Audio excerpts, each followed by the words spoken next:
Un saludo desde el área de Derecho Financiero y Tributario de la UNED. Mi nombre es Pedro Herrera, soy catedrático de Derecho Financiero y Tributario y en esta videoclase voy a tener el gusto de explicarles el principio de legalidad y el sistema de fuentes del derecho tributario a partir del capítulo redactado por los profesores María José López Sánchez y Julio César Muñiz Pérez y la presentación que ellos han elaborado. El esquema de esta lección, algo extensa, será el siguiente. Comenzaré explicando el principio constitucional de carácter formal en materia tributaria, denominado en ocasiones principio de legalidad en materia tributaria y en otros casos reserva de ley en materia tributaria, y continuaré analizando las distintas fuentes del derecho y destacando algún matiz que puede presentarse en el ámbito tributario, aunque no exista una regulación específica.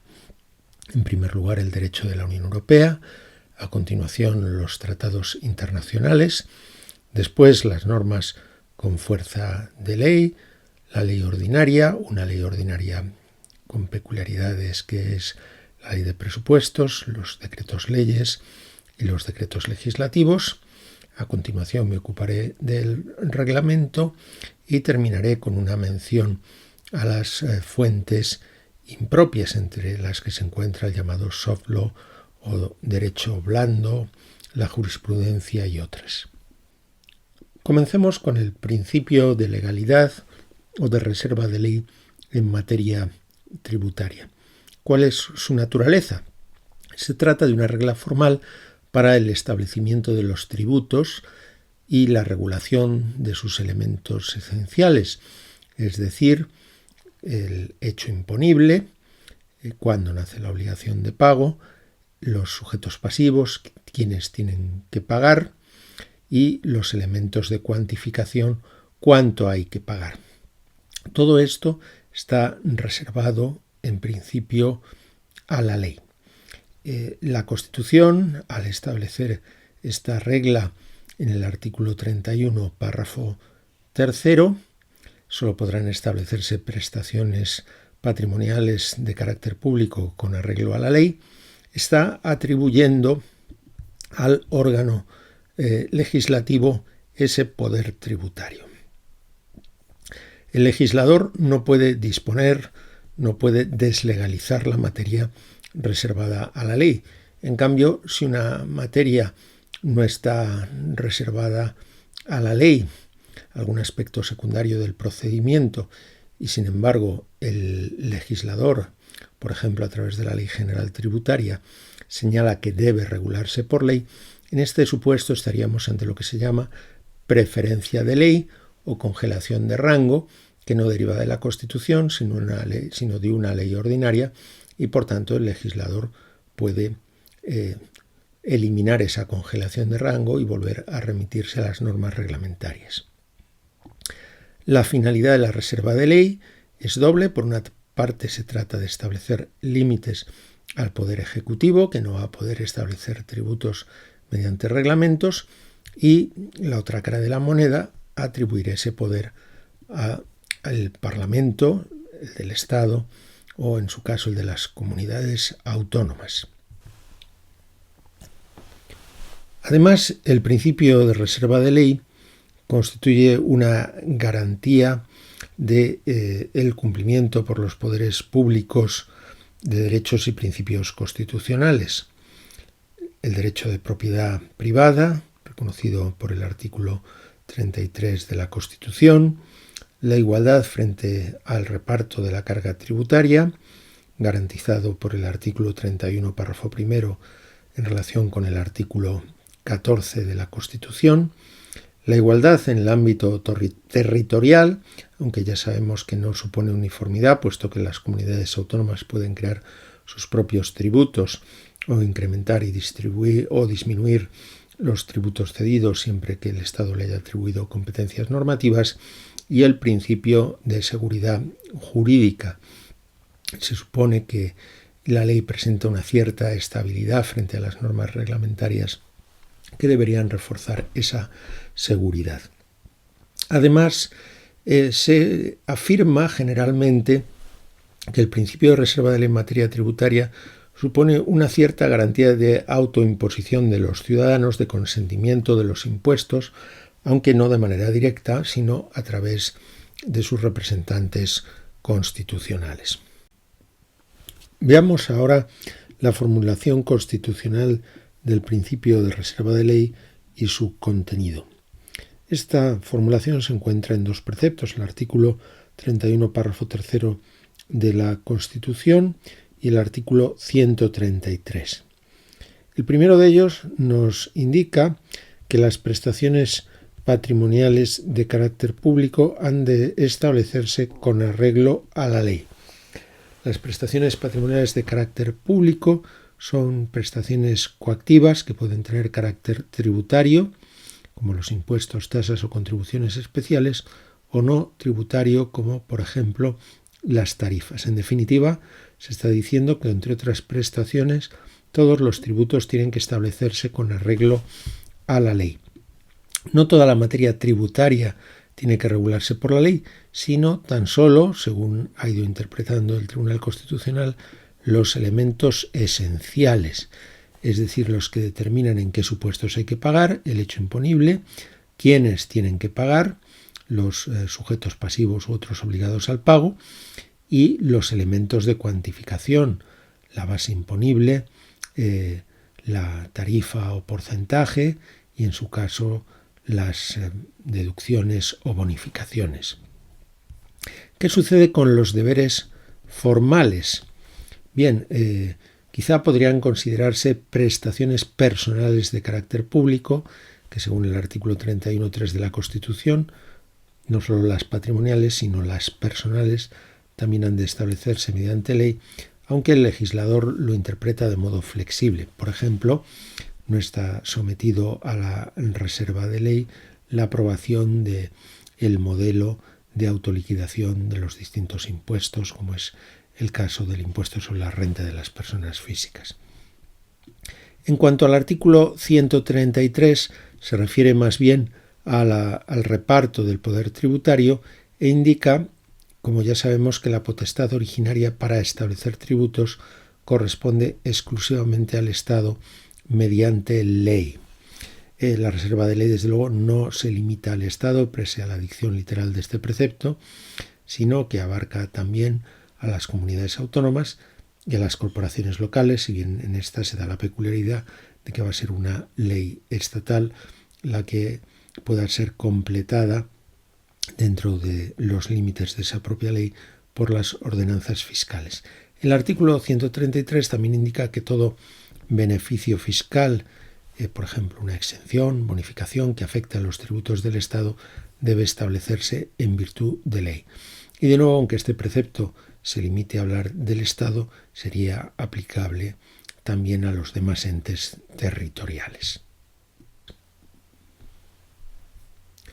El artículo 8 de la Ley General Tributaria, bajo la rúbrica Reserva de Ley Tributaria, menciona que determinados elementos de los tributos tienen que regularse mediante ley. Algunos autores consideran que este precepto tiene una finalidad interpretativa de la reserva de ley constitucional, aunque en realidad la Ley General Tributaria no puede modificar esa reserva. Y así hay algunos elementos que se mencionan en el artículo 8 y que pueden no estar sometidos a la reserva constitucional de ley, y otros que no están en el artículo 8 y sin embargo están sometidos a la reserva de ley como consecuencia de los mandatos constitucionales.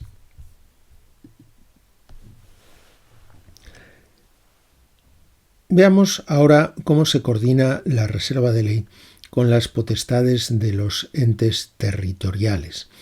Es necesario el equilibrio entre la reserva de ley y la autonomía tributaria. Este equilibrio no es problemático en el caso de las comunidades autónomas, puesto que éstas pueden crear sus propios tributos, con diversos límites que estudiamos en la lección anterior, como las prohibiciones de doble imposición previstas por los artículos 6.2 y 6.3 de la LOFCA.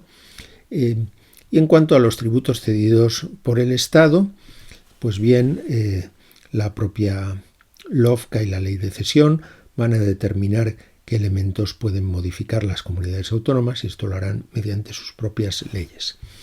La cuestión es más delicada en el caso de los tributos locales, puesto que no poseen poder legislativo, sino tan solo poder reglamentario que se atribuye al Pleno y se ejerce mediante las ordenanzas fiscales.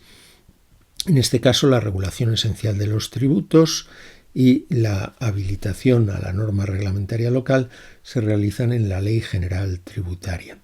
Si bien en este caso, puesto que el pleno del ayuntamiento, el pleno de la corporación local tiene carácter democrático, la reserva de ley es más flexible que en el ámbito del Estado. Las ordenanzas fiscales van a ejercitar el poder tributario local en el caso de los tributos potestativos, como el ahora declarado constitucional impuesto sobre el incremento de valor de los terrenos de naturaleza urbana, conocido como la plusvalía municipal, o el impuesto sobre construcciones, instalaciones y obras. En esos casos el propio ayuntamiento va a decidir si establece o no el tributo y puede modificar también sus elementos cuantitativos dentro de ciertos límites. En los tributos obligatorios, impuestos sobre bienes inmuebles, impuestos sobre actividades económicas, impuestos sobre vehículos de tracción mecánica, conocido como impuesto de circulación, el ayuntamiento no puede decidir si establecerlo o no, se aplican automáticamente en virtud de la Ley de Haciendas Locales, pero lo que sí que puede hacer el Pleno de la Corporación es variar los tipos de gravamen, otros elementos de cuantificación, incrementándolos o disminuyéndolos dentro de los límites señalados por la ley, y también es posible establecer determinadas bonificaciones con carácter potestativo, es decir, que es el ayuntamiento el que decide si se aplican o no dentro de los márgenes previstos por la ley. Veamos ahora cada una de las fuentes del derecho aplicadas al ámbito tributario. Comencemos siguiendo un orden jerárquico y de competencia por el derecho de la Unión Europea. El artículo 93 de la Constitución prevé la cesión de competencias derivadas de la Constitución a organizaciones internacionales. Este precepto estaba pensando en la adhesión de España a las entonces comunidades europeas, como sucedió unos años después. Los principios básicos del derecho de la Unión Europea consisten en la primacía de ese derecho sobre el derecho interno. En caso de conflicto, prevalece el derecho de la Unión Europea, y la eficacia directa, es decir, las normas comunitarias no necesitan ser ratificadas por el Estado miembro, sino que se aplican de manera inmediata. Si bien puede destacarse una peculiaridad de las directivas, puesto que en el caso de las directivas solo se van a regular por la Unión Europea los aspectos principales del tributo, por ejemplo, del impuesto sobre el valor añadido, y será la ley nacional la que deberá implementar, desarrollar esa directiva. No obstante, no es una cuestión que vayamos a estudiar aquí, pero en algunos casos, cuando son suficientemente claras y ya se ha incumplido por parte del Estado el plazo para aplicar las directivas, estas podrían producir efectos directos. En cuanto a las propias fuentes del derecho europeo, debemos distinguir entre el derecho originario o primario, es decir, los tratados constitutivos de la Unión Europea, antes de las comunidades europeas, ahora de la Unión Europea, y el derecho derivado o secundario, los actos jurídicos normativos dictados por las instituciones europeas, por el Consejo con la colaboración del Parlamento, por la Comisión. Entre estos tenemos los reglamentos, que son aplicables directamente. Un ejemplo en materia tributaria sería el reglamento que aprueba el Código Aduanero Comunitario. Más frecuente en materia tributaria es el uso de las directivas, que señalan unos criterios generales, aunque a veces bastante detallados, y que después deben ser desarrollados por la ley nacional. Las decisiones que tienen aplicación directa pero se refieren a supuestos concretos, y las recomendaciones y dictámenes, que no son normas vinculantes, pero fijan criterios que pueden ser de gran importancia para la interpretación del derecho europeo. Pasemos ahora a los tratados internacionales. Se trata de acuerdos entre estados o entre estados y organizaciones internacionales, y suele afirmarse que se rigen por los principios de voluntarismo, relativismo y no formalismo. No son términos tributarios, sino términos del derecho internacional público al que pertenecen estos tratados. La referencia al voluntarismo quiere decir simplemente que para que el tratado despliegue su eficacia han de haberlo suscrito voluntariamente 2 o más Estados miembros. El relativismo supone que solo se va a aplicar a los Estados miembros que son parte de ese tratado, y el no formalismo, que en principio pueden adoptar cualquier forma, aunque después habrá que atender al ordenamiento constitucional, en nuestro caso al ordenamiento constitucional español, para ver cómo han de plasmarse. Cada Estado determina la forma en que los tratados se incorporan a su ordenamiento interno. En el derecho español, los tratados tienen aplicación directa, en otros han de ser desarrollados o han de ser traspuestos por leyes internas. En nuestro caso, la regulación constitucional de los tratados internacionales se encuentra en los artículos 93 a 96 de la Constitución. ¿Qué posición presentan los tratados internacionales en la jerarquía normativa? Son superiores a la ley, pero inferiores a la Constitución, de tal manera que si un tratado recogiera preceptos contrarios a la Constitución, sería inconstitucional. ¿Cómo se autorizan los tratados internacionales en el ordenamiento español? Pues depende de su contenido. Algunos, previstos en el artículo 93 de la Constitución, requieren previa autorización por las Cortes Generales mediante una ley orgánica. Esto nos muestra la importancia de estos tratados.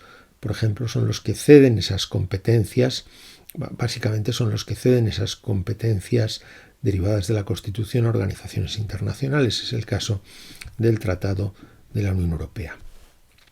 Otros requieren previa autorización de las Cortes por afectar a las materias descritas en el artículo 94, párrafo primero de la Constitución, por ejemplo, las que han de ser reguladas por ley, y entre estas se encuentran los convenios de doble imposición. Y en las demás materias, las materias no incluidas en la enumeración del artículo 94, párrafo primero, bastará con informar inmediatamente a las Cortes. Los tratados en materia tributaria se van a encontrar básicamente en los supuestos del artículo 94.1 y por tanto requerirán previa autorización de las Cortes. Fíjense que no se trata de la aprobación de una ley, sino de una autorización. Y solo en el caso de la cesión de competencias a la Unión Europea, en materia tributaria entró en juego en su momento, o puede entrar como consecuencia de la modificación de los tratados, el artículo 93. Veamos ahora las distintas normas con fuerza de ley. ¿Por qué hablamos de normas con fuerza de ley? Porque junto a la ley existen otras normas que no tienen naturaleza de ley, pero que sí tienen su fuerza y pueden regular materias reservadas a la ley con ciertos matices, como es el caso del decreto ley y de los decretos legislativos. Las leyes ordinarias son la fuente propia del derecho tributario, puesto que existe un principio de reserva de ley en el derecho tributario. Esta es la fuente propia. Esto se aplica también a otros componentes del derecho financiero, como la aprobación del presupuesto, la autorización para emitir deuda. Por eso en la diapositiva se refiere a fuente propia del derecho financiero, pero podíamos aplicarlo en nuestro caso concreto a fuente propia del derecho tributario. La ley puede regular cualquier elemento de los tributos y de las relaciones jurídicos tributarias, la ley ordinaria. ¿Qué peculiaridades presentan las leyes de presupuestos a las que se refiere el artículo 134 de la Constitución? El presupuesto suele definirse como la expresión cifrada y conjunta de la totalidad de los ingresos y gastos del Estado y los entes públicos que de él dependen a liquidar durante el ejercicio por todos los órganos de ese sector público. Respecto a los ingresos es una mera previsión, en cambio respecto a los gastos es una habilitación, es decir, una autorización de gastar un máximo en determinadas finalidades. Pues bien, esos presupuestos han de aprobarse mediante ley, según señala el artículo 134 de la Constitución. En cuanto a la naturaleza de la ley de presupuestos, suele afirmarse que es una ley ordinaria. Sus normas son vinculantes tanto para las administraciones públicas como para los particulares, pero al mismo tiempo es una ley peculiar por su carácter anual y porque su contenido está limitado, no se puede regular cualquier materia en la ley de presupuestos, y esto se justifica porque la iniciativa de los grupos parlamentarios y las posibilidades de modificación a través de enmiendas está limitada. Por eso se limita también su contenido.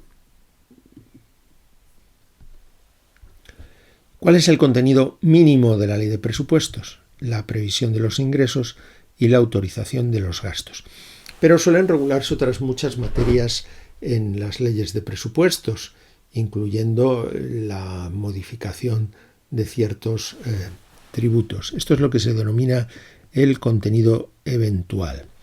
El Tribunal Constitucional considera que pueden incluirse en la ley de presupuestos materias distintas de la previsión de ingresos y la autorización de gastos, siempre que se cumplan dos requisitos. Uno, que tengan relación directa con los gastos o los ingresos del ejercicio, y además otro concepto más nebuloso, que su inclusión esté justificada para la eficaz ejecución del presupuesto. Podríamos plantearnos, por ejemplo, si la creación de la agencia tributaria, que se hizo a través de ley de presupuestos, cumplía estos requisitos.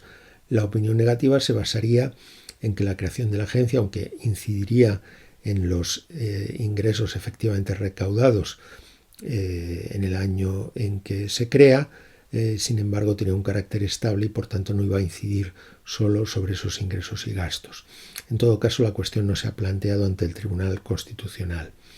Sí que el Tribunal Constitucional ha considerado en ocasiones que modificaciones de la Ley General Tributaria, al no estar relacionadas específicamente con los ingresos y gastos del ejercicio, eran contrarias a ese contenido eventual y por tanto resultaban inconstitucionales. Además, el artículo 134, párrafo 7 de la Constitución nos dice específicamente que la ley de presupuestos no puede crear tributos, aunque puede modificarlos si una ley tributaria sustantiva así lo autoriza.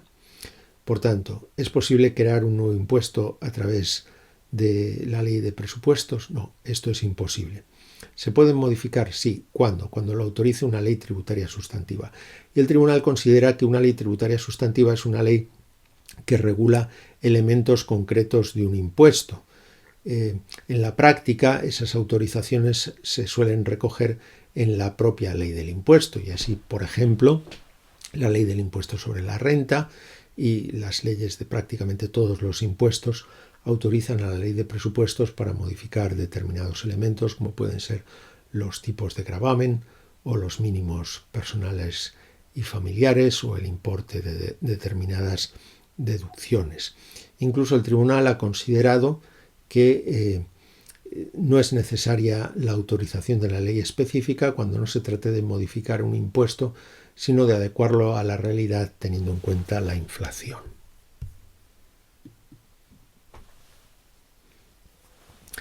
Veamos ahora el ámbito de las leyes orgánicas en materia tributaria.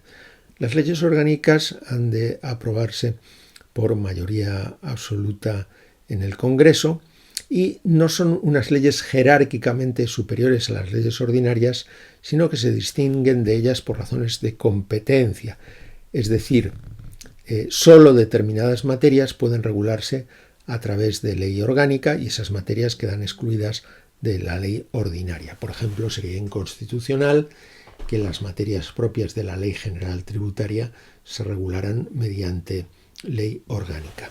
¿Qué materias corresponden a la ley orgánica y en particular qué materias tributarias?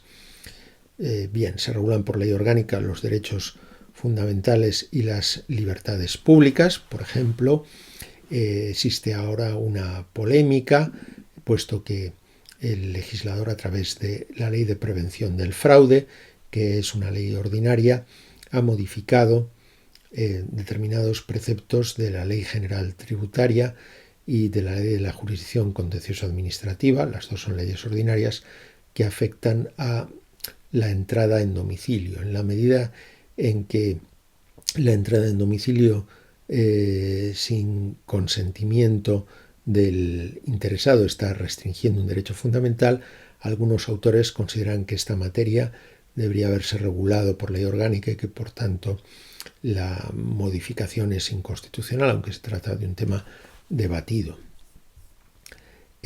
También los estatutos de autonomía, y recordemos que los estatutos de autonomía recogen algunas normas tributarias, el poder tributario de la correspondiente comunidad autónoma, el régimen electoral general, esto no afecta a la materia tributaria, y además el artículo 81, párrafo primero de la Constitución, al indicar qué materias están reservadas a la ley orgánica, se refiere a otras previstas por distintos preceptos de la Constitución. De entre ellas, el único precepto que nos interesa en materia tributaria es el artículo 157, párrafo tercero, que prevé la aprobación de una ley orgánica que regule el régimen de financiación de las comunidades autónomas. Allá nos hemos referido en la lección anterior. Se trata de la Ley Orgánica de Financiación de las Comunidades Autónomas. Veamos ahora otras normas distintas de la ley que, sin embargo, tienen fuerza de ley. En primer lugar, los decretos leyes. Los decretos leyes son actos normativos que se aprueban por el gobierno, que tienen fuerza y rango de ley y que solo pueden dictarse en casos de extraordinaria y urgente necesidad. Esto es lo que se suele considerar el presupuesto habilitante. Tiene que darse una extraordinaria y urgente necesidad para que puedan aprobarse. Por ejemplo, como consecuencia de las erupciones volcánicas en la isla de La Palma, se ha aprobado un decreto ley que adopta determinadas medidas fiscales favorables para paliar los daños. Este sería un caso de extraordinaria y urgente necesidad. De todos modos, el Tribunal Constitucional no es muy rígido, o quizá podríamos decir riguroso, a la hora de valorar si existe o no extraordinaria y urgente necesidad, y con carácter general lo único que exige es una motivación de esa extraordinaria y urgente necesidad por parte del gobierno. Los gobiernos autonómicos pueden aprobar decretos leyes, sí, siempre que lo prevean el correspondiente Estatuto de Autonomía. ¿Cuál es el fundamento de los decretos leyes? ¿Por qué puede aprobar el gobierno disposiciones con fuerza de ley? Pues bien, se trata de defender los intereses generales en casos excepcionales, como las catástrofes naturales o la pandemia. Sin embargo, en la práctica, el gobierno, los gobiernos de distintos colores políticos abusan y dictan con mucha frecuencia decretos leyes en general y en materia tributaria en particular. Aunque sea el gobierno quien apruebe el decreto ley, este, según dispone la Constitución, ha de ser convalidado por el Congreso en el plazo de 30 días. El reglamento del Congreso precisa que esos 30 días son días hábiles. ¿Qué sucede si el Congreso no lo aprueba? Pues en ese caso decae y desaparece ese decreto ley. ¿La convalidación transforma el decreto ley en una ley? No, simplemente se trata de un decreto ley convalidado, de tal manera que si el decreto ley convalidado regulara materias que le están vedadas por la Constitución, aunque hubiera sido convalidado por el Congreso, seguiría siendo inconstitucional. Por este motivo, el control a posteriori del decreto ley por el Tribunal Constitucional resulta muy importante. ¿Qué otra opción tiene el Gobierno? Bien, pues la convalidación es obligatoria, pero una vez convalidado, el Gobierno puede decidir que el decreto ley se tramite como proyecto de ley.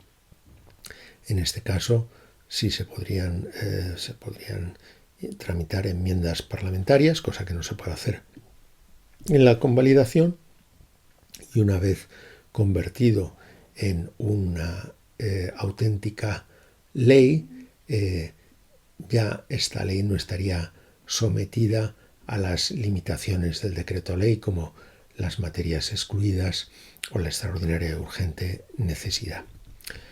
Pero hemos de preguntarnos si la materia tributaria está excluida o no del decreto ley.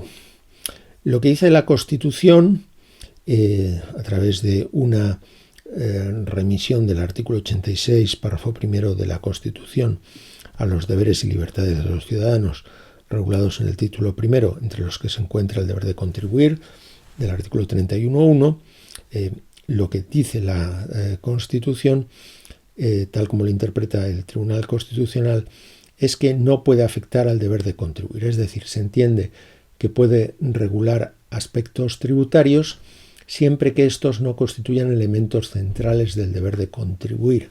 Esta es una construcción elaborada por el Tribunal Constitucional y, en definitiva, el Tribunal ha venido diciendo que el decreto ley puede regular muchas materias tributarias, salvo los aspectos centrales del impuesto sobre la renta, como el tipo de gravamen, o se declaró inconstitucional también la amnistía al decreto ley que aprobó una amnistía fiscal porque regulaba elementos del impuesto sobre la renta, del impuesto sobre sociedades y del impuesto sobre la renta de no residentes conectado con los otros dos impuestos. Veamos ahora otra norma con fuerza de ley, los llamados decretos legislativos. Se trata de disposiciones con rango de ley que se dictan por el Gobierno, pero en este caso en función de una previa delegación o habilitación concedida por las Cortes Generales. No se pueden regular por decreto ley las materias reservadas a ley orgánica, por decreto legislativo las materias reservadas a ley orgánica, y tampoco podrían aprobarse por decreto legislativo las leyes de presupuestos. ¿Pueden aprobar decretos legislativos las comunidades autónomas? Pues en principio sí que les es posible hacerlo dentro de lo previsto en los estatutos de autonomía. ¿Por qué se establece este instrumento normativo? Puede haber distintos escenarios. Por ejemplo, porque una materia ha sido regulada por muchas normas dispersas y se quiere realizar una labor técnica de integración, coordinación y aclaración de esas normas en un texto refundido. O a veces se entiende que se trata de materias muy complejas, de tal manera que es suficiente con que una ley de bases fije los criterios fundamentales y después un texto refundido los desarrolle.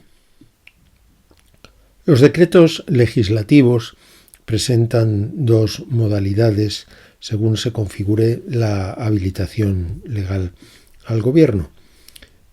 La primera de ellas es a través de una ley de bases que fija los principios, los criterios fundamentales y da lugar a un texto articulado aprobado por el Gobierno. Esas bases deben delimitar con precisión el objeto y alcance de la delegación legislativa y los criterios a seguir en su ejercicio.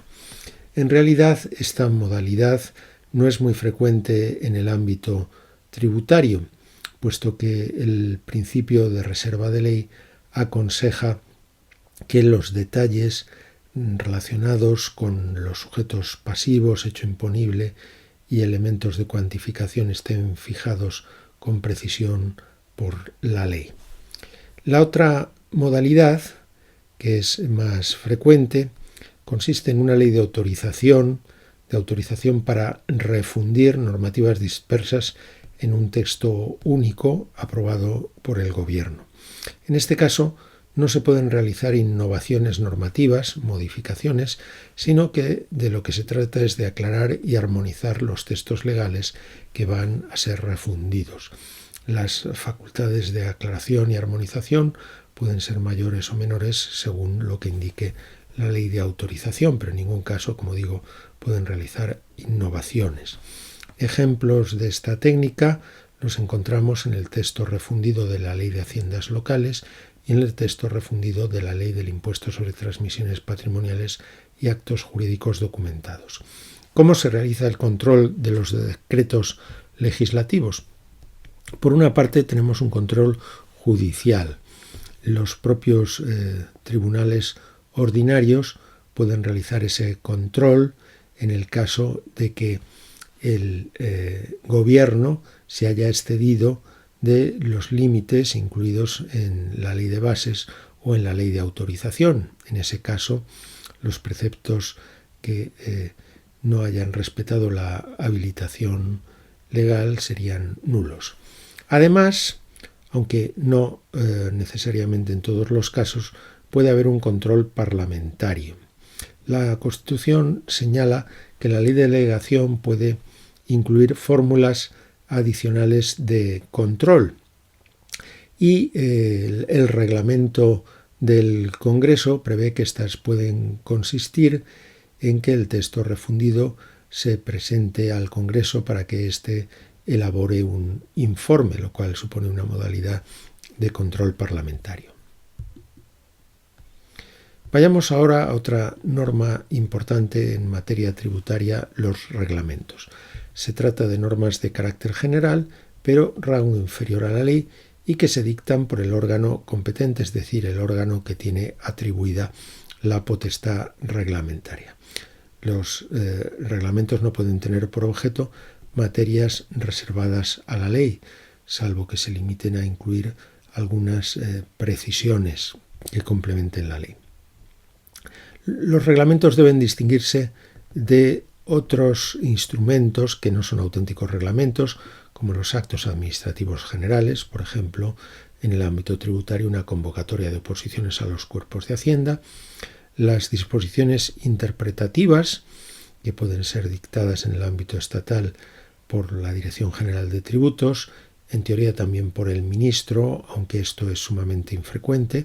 Todo esto está previsto en el artículo 12, párrafo 3 de la Ley General Tributaria y lo estudiaremos con más detalle en la lección correspondiente a la aplicación de las normas tributarias. Y también nos podemos encontrar con instrumentos reguladores internos de la Administración Tributaria, por ejemplo, resoluciones de la presidencia de la Agencia Tributaria que determinan o desarrollan su estructura orgánica. Por ejemplo, aquí sí ha sucedido con la delegación de grandes contribuyentes. ¿Quiénes son titulares de la potestad reglamentaria? En el ámbito estatal, el Gobierno tiene una potestad reglamentaria originaria atribuida por el artículo 97 y como tal solo se va a aplicar naturalmente a las materias que no estén reservadas a la ley. Y en el ámbito tributario, el artículo 7, párrafo primero, letra E de la Ley General Tributaria atribuye la potestad reglamentaria al ministro de Hacienda. En la actualidad tenemos una ministra de Hacienda y puede haber otras habilitaciones legales. Así es frecuente que las leyes que regulan los impuestos prevean que determinados aspectos sean regulados mediante orden del ministro. Por ejemplo, incluso cuestiones tan importantes como la estimación objetiva, es decir, los módulos en el ámbito del impuesto sobre la renta y del impuesto sobre el valor añadido, son aprobados anualmente por orden del Ministerio de Hacienda mediante las correspondientes habilitaciones legales.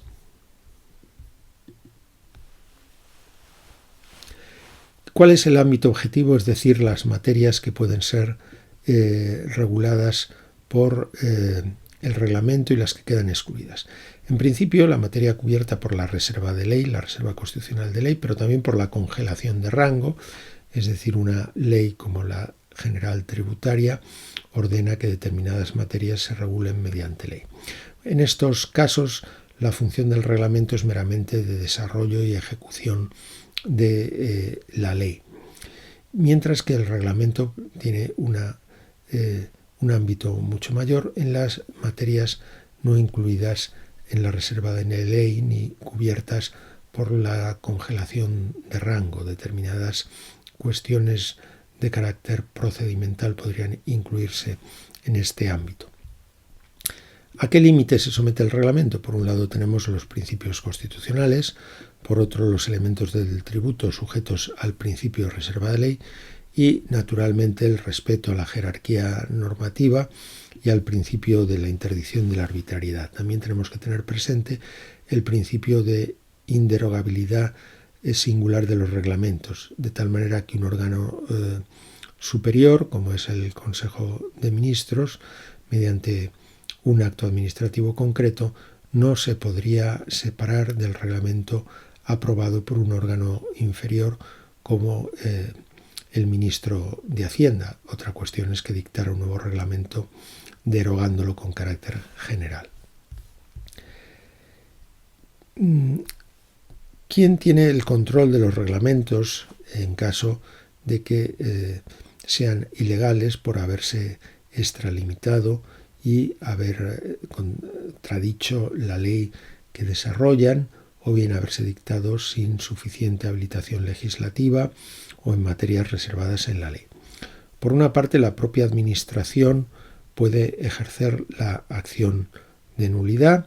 Esta acción corresponde al Gobierno y necesita dictamen favorable del Consejo de Estado. Tenemos la regulación en los artículos 111a y 106.2 de la Ley de Procedimiento Administrativo Común.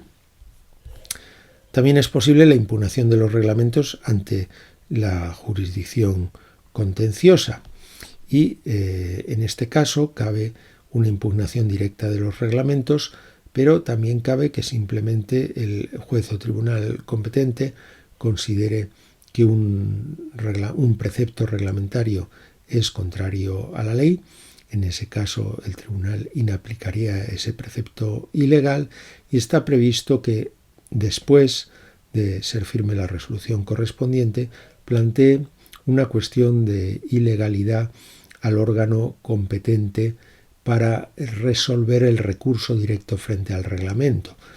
Por ejemplo, en el caso de que el reglamento haya sido dictado por el Gobierno, la jurisdicción correspondería al Tribunal Supremo y, si ha sido aprobado por el ministro, a la Audiencia Nacional.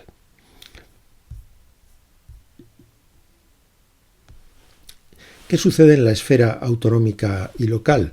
Pues bien, en el ámbito de las comunidades autónomas, de manera análoga a lo que sucede con el Gobierno en el ámbito del Estado, la potestad reglamentaria corresponde al Consejo de Gobierno, sin perjuicio de que pueda haber habilitaciones mediante ley autonómica de otros órganos, como el correspondiente consejero de Hacienda, que es el equivalente al ministro de Hacienda en el ámbito del Estado. En el caso de las corporaciones locales, sabemos que no disponen de poder legislativo. El Pleno ejerce la potestad reglamentaria y esta es más flexible y más amplia que la estatal, aunque la ley, a la hora de regular los impuestos locales, ha de fijar, por ejemplo, los tipos máximos y mínimos dentro de los cuales puede moverse la ordenanza fiscal.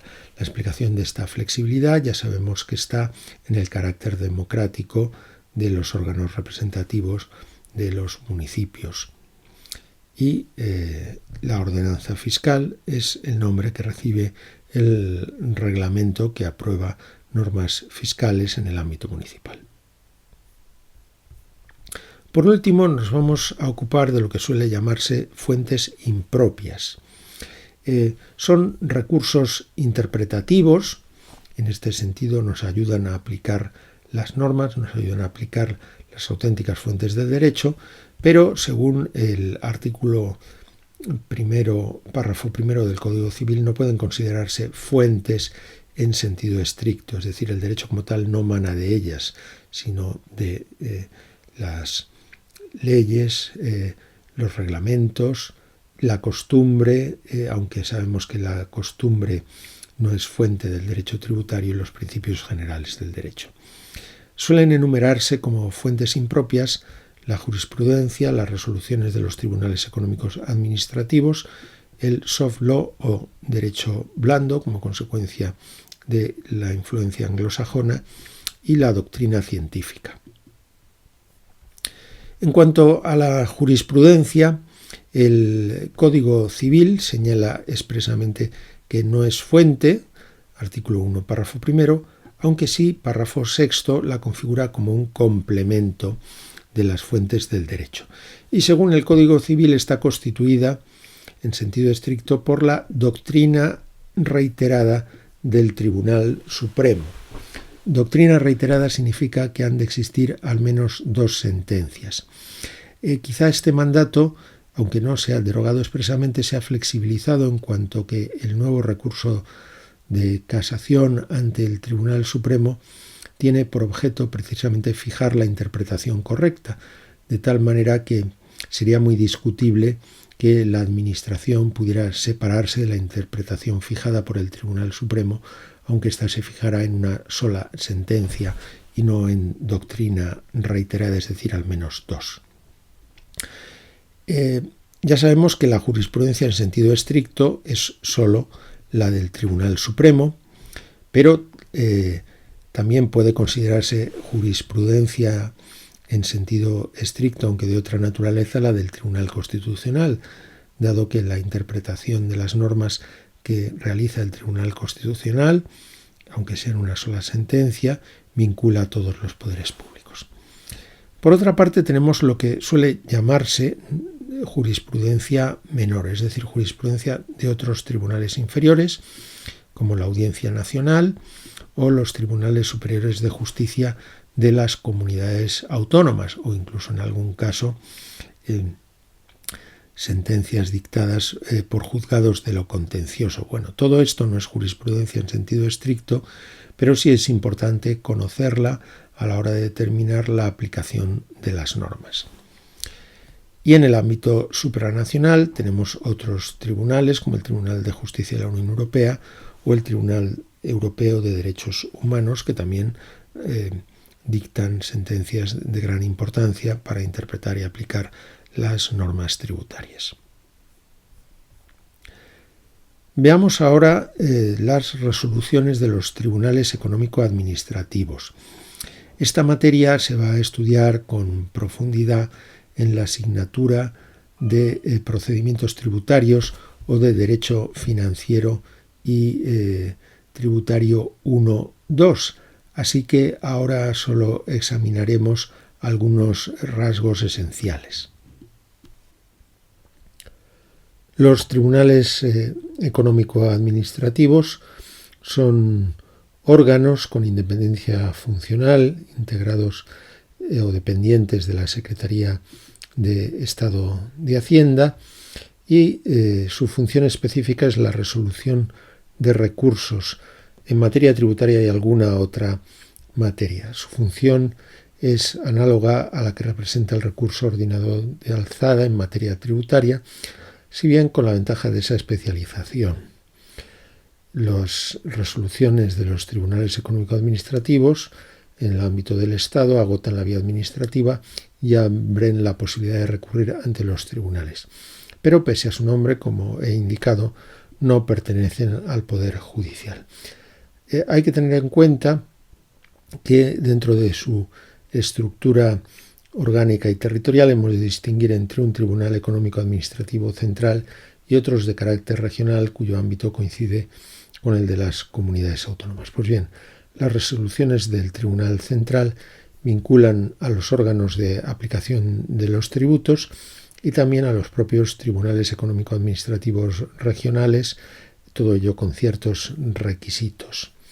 El Tribunal Constitucional considera que la función de los tribunales económico-administrativos se integra dentro de la propia tutela judicial efectiva y no pueden abstenerse de resolver ninguna reclamación. Como digo, son unas nociones básicas porque el procedimiento económico-administrativo y la eficacia de las resoluciones se estudiará en otra asignatura. Otra fuente impropia sería el llamado soft law o derecho blando. Su origen está en el derecho internacional público y en el sistema anglosajón del common law, aunque cada vez se va integrando más en el derecho público español y también en el derecho tributario. ¿Cuáles son las características de ese llamado derecho blando? Habitualmente no proviene de órganos parlamentarios, sino de órganos técnicos que no tienen un carácter representativo, tiene carácter no vinculante y, aunque sea de manera limitada, ayuda a interpretar las normas. Podemos citar como algunos ejemplos en el ámbito tributario los códigos de buenas prácticas que ha suscrito la Agencia Estatal de Administración Tributaria con grandes empresas o con asociaciones de asesores fiscales. Más importancia tienen los comentarios al modelo de convenio para evitar la doble imposición de la Organización para la Cooperación y el Desarrollo Económico. Y también en el ámbito del derecho europeo nos encontramos con las recomendaciones. Hay distintas posiciones doctrinales. La mayoritaria es que estamos ante una simple manifestación de voluntad política. Otros lo consideran fuentes del derecho impropio, bien, así lo hemos incluido en nuestro manual, y no falta quien entiende que es una fuente en sentido propio y que tiene un carácter tendencialmente vinculante. Sobre todo quizás está pensando en soft law procedente de organismos internacionales. En España su utilidad es limitada, aunque tienen un cierto valor interpretativo. Y por último, la doctrina científica, es decir, el conjunto de las obras de juristas de prestigio. En el ámbito internacional, el Estatuto de la Corte Internacional de Justicia la considera como fuente formal de carácter supletorio. Sin embargo, en el derecho interno español y en particular en el ámbito tributario, desde luego no es fuente del derecho, aunque sí es una fuente de conocimiento y digamos el valor no está tanto en la persona que sostiene determinada opinión, sino en sus argumentaciones. De hecho, pueden tener influencia en cambios legislativos y no es infrecuente que las sentencias del Tribunal Constitucional o del Tribunal Supremo se apoyen o reproduzcan literalmente la opinión de autores, aunque sin mencionarlos. Con esto terminamos esta lección sobre el principio de legalidad y las fuentes del derecho tributario y nos veremos en una próxima lección. Muchas gracias.